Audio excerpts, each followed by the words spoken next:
Ẹ dákun ṣé irú ìwà báyìí sọ bá àwùjọ wa mu? Tá a bá wí á níjọba ìjọba ìjọba. Ẹ wo ohun tí àwọn agbèfúnjọba yìí ṣe. Ìwà burúkú ńlá gbà lélẹ́yìí o. Ìwà burúkú ńlá gbà lélẹ́yìí.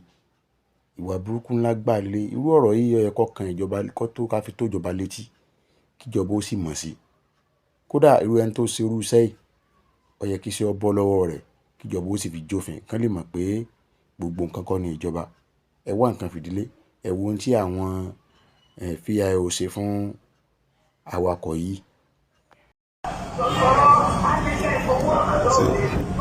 VIO trying to remove the number plate of a vehicle stylishly without the person even knowing.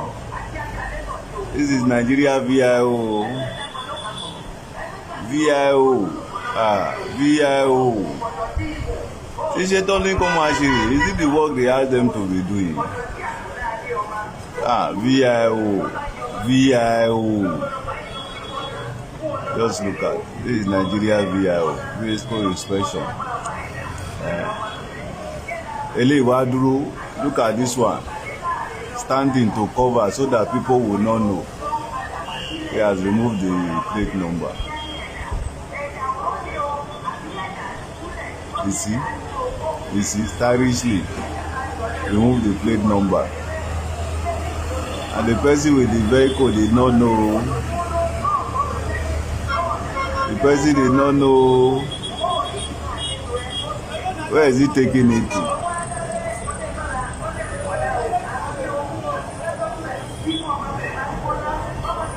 Where is he taking it to?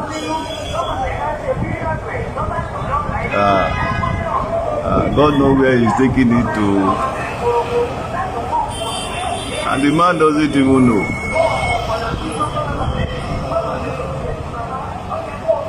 It is well. That is Nigeria VIO for you. Ẹ̀nà ẹ̀wòrú ṣe sí nísìn.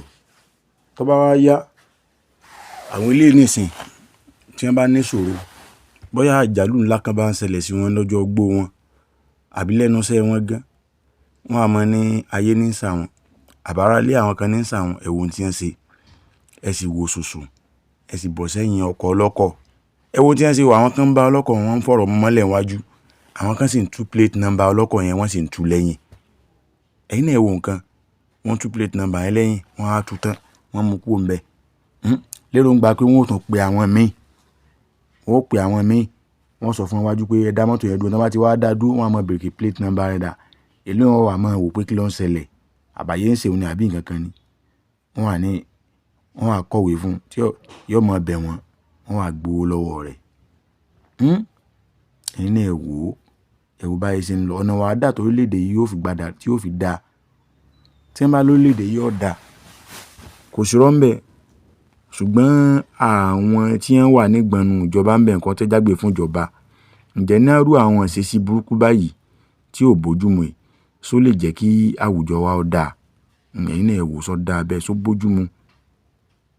só bójúmu kẹ́ni ká ti perú eléyìí àfi kọ́ lédùn àkọ́sàánú wa ni ò kọ́ là wá lọ́wọ́ àwọn jẹgúdújẹrá àwọn abàlújẹ́ táwọn ìjọba fi sáwọn àyè kọ̀ọ̀kan nù lú ó kọ́ lọ́wọ́ ṣàánú wa o.